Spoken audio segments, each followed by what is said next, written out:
Anybody can any moon. As in Cobos in Gata banana and Amma. As in can quite chili as zero. I did consider. Yeah, but Eastern News 24 guys when we tell you bozy. Dio camp by the guys ponungwa. I gonna bomb on daily update. Bobo stomach ya beef another. Not bottle. No, but I know Nemia. And don't worry when the bonazo. No bossing geta. Tata no abo. I would tell you no zi. Stana. Akawana woke a book in it to Okonkwo. He replies to Gowon on his 90th birthday Omelo. So Owagasife Gowon Ukudu. So he replied to him in Kanapi Ibo Kwafa. Just Genia Bife. Yes, Genia Bife. One I woke a book Kenneth Okonkwo. Iyo Piara Adrodema. If I na Wotowoto 16 Pro Max. Yes. Wotowoto 16 Pro Max. So you guys if you drop what I feature in your alright, over to you, my brother. What you say? In commemoration of his 90th birthday, which was celebrated by dignitaries and political bigwigs across the country. Speaking at the birthday Thanksgiving service held in his honor at the National Christian Center in Abuja, Gowon said the war was fought to unite the country as one entity and ensure the reintegration of the eastern region with the rest of the country. Well, for this conversation, we now turn to Kenneth Okonkwo, a lawyer and politician. He will examine whether the purpose of fighting the civil war has been achieved 54 years after it ended. How truly united is Nigeria now? What are the headwinds against Nigeria's unity, and does the national rally its people towards a united country? Good to have you again in Arise News. Thanks for joining us on Newsday. Thank you very much for inviting me, and thanks the viewers for joining us. So let's start, with your thoughts on the comments made by General Yakubu Gowon that the Nigerian Civil War was fought to keep the country together and that it was not really about defeating any part of the country. What do you make about this? What do you make over this? Well, first of all, we must understand that war in itself is a display of anarchy. When you talk about war, that is lawlessness at its peak. So when you say you are fighting war to keep Nigeria one, no. You fought the war as a manifestation of your incompetence in the management of the crisis that was then part of Nigerian history. And let me explain what I mean. Before independence, the colonial power, Britain, they kind of brainwashed the Nigerian people to maintain their ethnic cleavages, and they needed to make Nigerians live in that disunity so that they could continue their colonization against Nigeria. So they made the North, for instance, to believe that being educationally disadvantaged, they should not rush into independence because of the likelihood that they will be dominated by the more advanced southern Nigeria. And the North bought into that. And that was why we were delayed from 1954 to 1960. But the actual thing is that Britain just wanted more time to dominate Nigeria. So after independence, that mindset that the South is likely to dominate them remained. And the North was always at every slightest chance reminding the South that we did not intend to be one country with you because we are suspecting your domination. But the 1966 military coup, pure military coup, has nothing to do with ethnicity or anything. Even though people who organized it were predominantly from one ethnic group. But that reinforced the belief by the North that these people, we said it, they want to dominate us. And then they carried out a revenge coup in 1966 July, which was meant actually to separate from Nigeria, not to keep Nigeria one. But the Britain also reminded them that the resources are in the East. So if you leave Nigeria, we are going to support the East. So you better run now that you have acquired power to maintain Nigeria as one. And that made them to have a rethink. And by that time, a lot of Igbos, for instance, have been killed during the pogrom, during the massacre. So there was an entrenched suspicion between the ethnic groups. And this led them to go to Aburi for a conference and they reached agreement. And it was still Gowon who came back and reneged on the agreement, which inevitably led to the bitter war. And after the war, Gowon declared again, no victor, no vanquished, and promised to reconcile, rehabilitate, and reconstruct the Southeast, which he failed again to do. So all the available opportunities for him to make Nigeria one and consolidate that unity, he was not able to do. But let us make one point clear, that after a while, when he himself was thrown away by some of those his colleagues, that was when maybe he recognized that what happened in 1966 was a military coup and not any ethnic coup, because he himself was thrown away by the same military people. I wonder which terminology we use to describe the ones who threw him away. But one thing is clear. After that, it looks as if he went into theology, had a rebirth, and he came back and genuinely went through our Southeast apologizing and asking for forgiveness for his role in the Civil War. And we know that though the Southeast has been marginalized and ill-treated in that war, which was not caused by them, we know that Gowon has tried to make certain types of penance. We should forgive each other because hostilities need not last forever. So I can submit respectfully that ethnic chauvinism, the youthful exuberance of the military young chaps that took over government, who were actually very impressionable at that age, their inability to manage the crisis contributed in the disunity that resulted in the Civil War. We must learn to forget and to forgive so that we will move ahead as one united Nigeria. I remember what Ojukwu said when he came back from exile. He said, we had fought one civil war. We don't need to fight another one. That he is going to go to war to fight if Nigeria is ever threatened again. And I stand by that. Nigeria being the hope of the black man, Nigeria being the hope of Africa, Nigeria being blessed, and in our enlightened self-interest, the capabilities and blessings of Nigeria will be better harnessed if we come together, live together under one united Nigeria. Nigeria based on equity, unity, peace, and justice.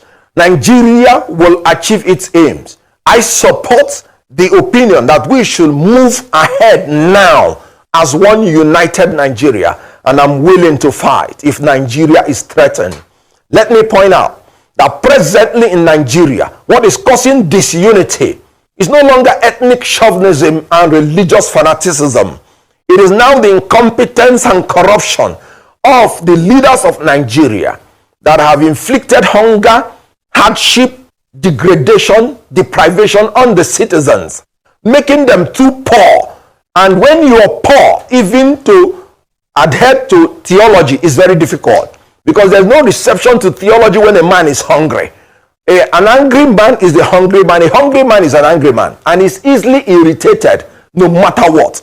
So the threats to our unity today is poverty, which is orchestrated by the incompetence and corruption of the ruling class. World Bank report just gave a report that more than 129 million Nigerians are poor, and fuel price is now 1,200 naira per liter, unsustainable. And naira has been depreciated to the point that you have 1,700 and something naira per dollar. And you can see electricity. In 1 week, we have celebrated more than 3 national grid collapse. And some people are still pretending that they are the leaders of Nigeria. No, they are leaders of darkness, not leaders of light. And they are now the greatest source of our disunity.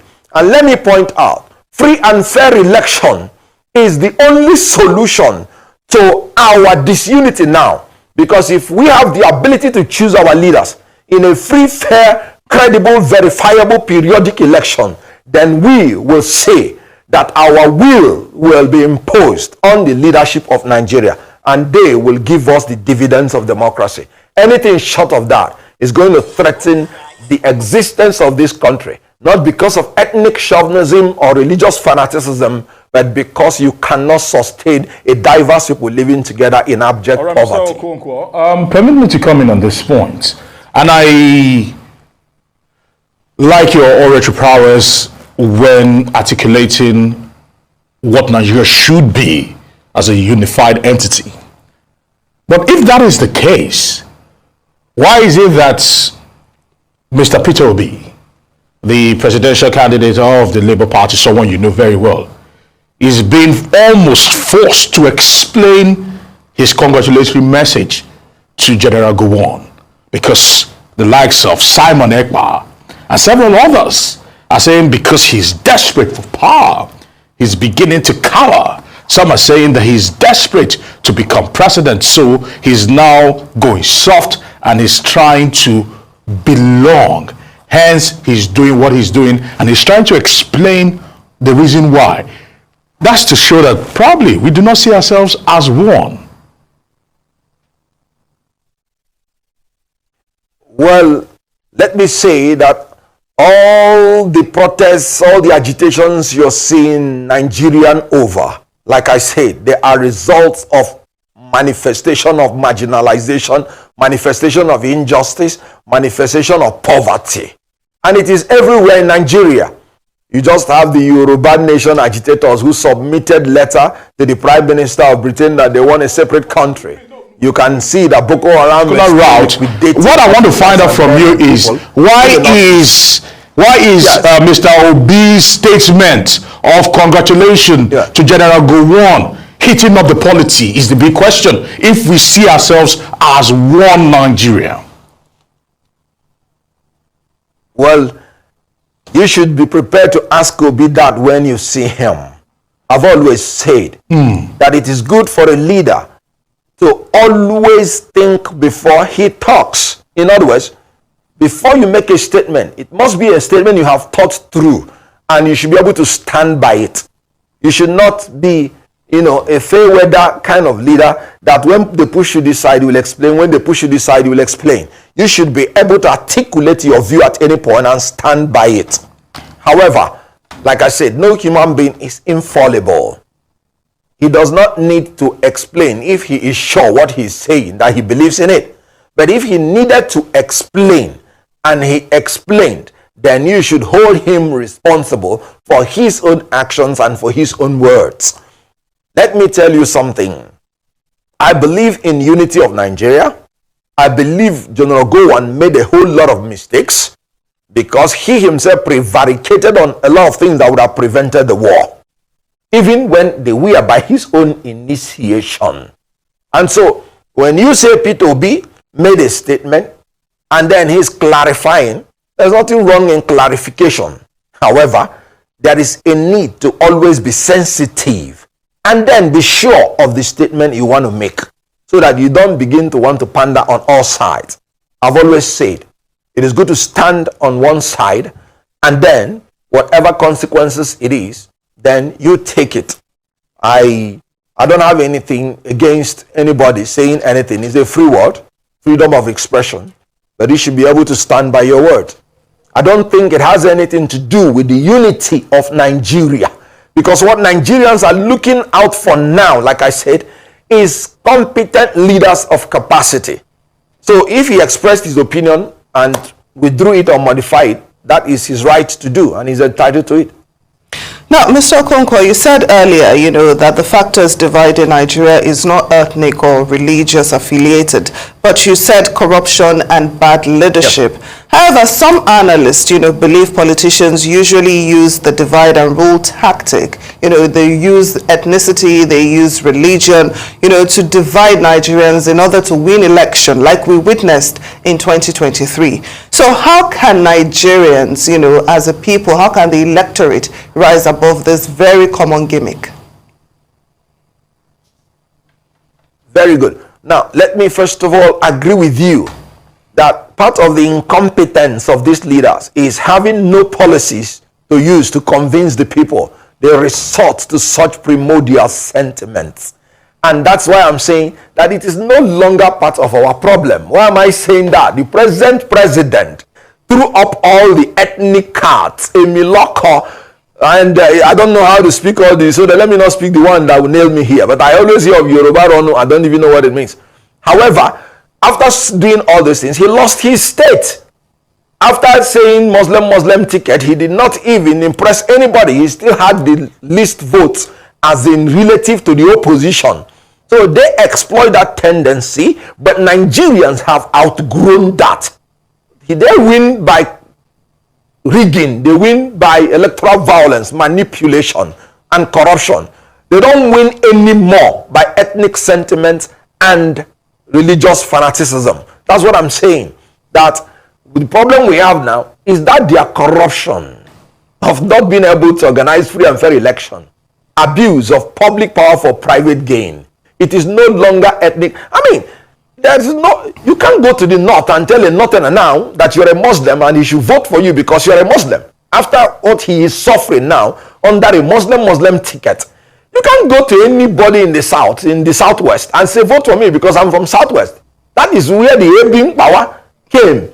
So I agree with you that some of these leaders, because they don't have anything, any policy to show to the people, they try to exploit such primordial sentiments. But they are fading away, even as these incompetent and corrupt leaders are fading away out of the hemisphere of Nigeria. Nigerians must rise in the interest of a united Nigeria, for the sake of the black man, for the sake of Africa, and for the sake of all of us, knowing that our diversity is our strength, knowing that united we stand, knowing that we will achieve economy of scale if we are together.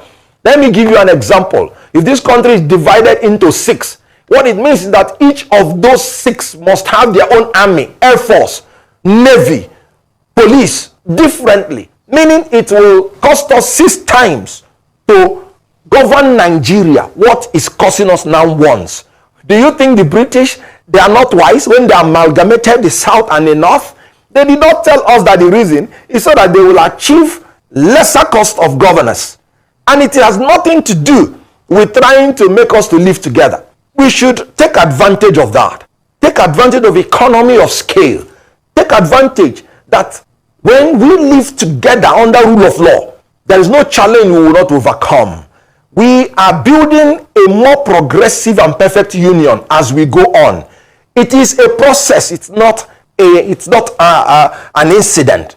Building a more perfect union. Even United States, they are still progressing in building their union. So whatever challenges we have, every Nigerian should know that it's surmountable and should not always be thinking about dividing Nigeria and separating Nigeria. We are a united nation, indissoluble and indissolvable under God, and we should move on in that capacity.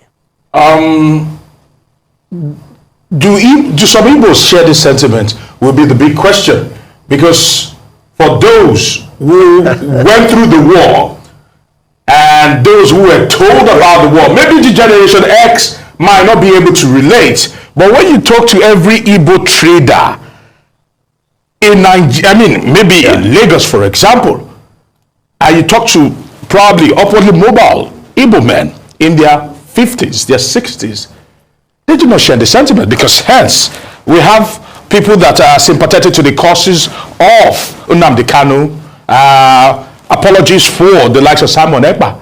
They still have a lot of cult following. Talk to us about it, because when you speak like this, you seem to almost ignore the fact that when you look to your left, you look to your right, there are people that still believe that they have been wronged, and that one day, they will still go to utopia. Good.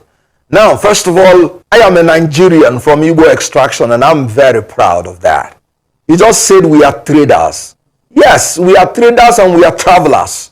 And so always there will have to be a preference between for a larger space for anybody who by nature and nurture is a traveler and is a trader.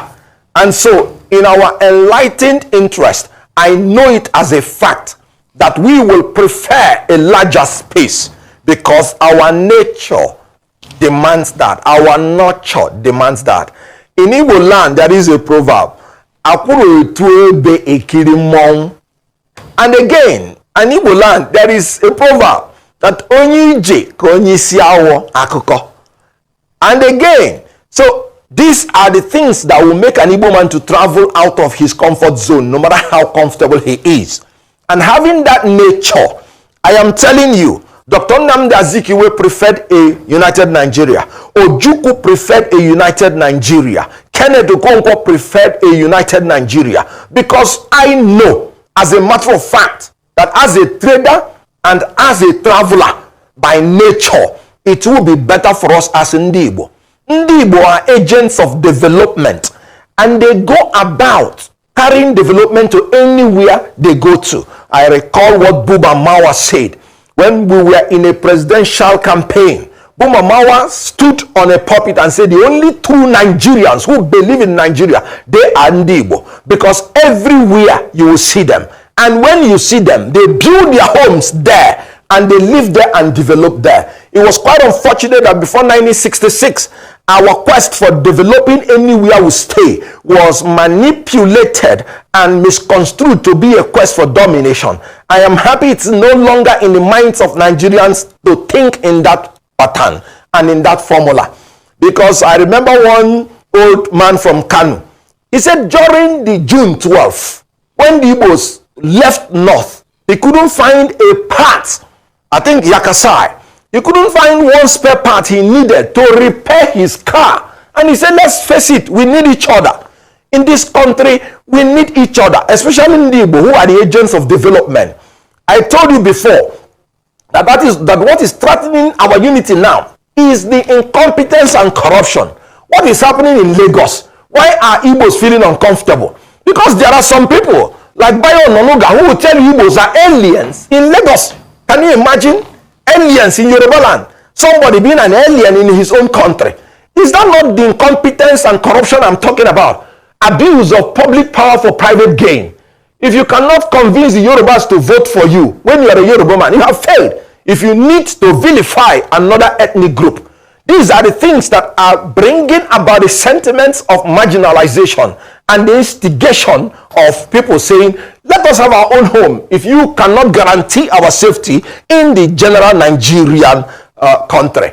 And this is what I'm saying, that we must sit down to ensure that our country is built on equity, justice, and fairness. And you will see that every Nigerian will prefer to be a Nigerian. I am a movie actor. That's my primary constituency. Where we started Nollywood was in Lagos. And you know what? It was an Igbo film that was shot in Lagos. And the whole Nigerians accepted it. If they had anything against Ndi Igbo, they would not appreciate that movie, Living in Bondage. And that's actually remade my mind that, look, nobody is interested in marginalizing anybody. Spirit of excellence cannot be rejected, no matter where it comes from and from whoever it comes from. Well, so we must learn to be excellent in this country, excellent in leadership, excellent in whatever we do, so that we will be acceptable by everybody we are living with. Togetherness, it shall be the key. Nwanna nwoke bụ Kenneth Okonkwo kwuru n'iru akwụkwọ ka gbapụ na ya ọsọ ka ife ifu nche n'ụdị nke unu gbasata maka ya bụ ife ndị a niile kwugasị eborọtagasị aka ka ihe unu nwere ikwu gbasata maka ya bụ ife dropụrụ na ya na comment section below. Ọzọ dịka ibe ya bụ mara na ya bụ Eastern News 24 ebe isi wee na-wetara ya bụ ozi dị oke mkpa ka emesịa na ụmụnne m.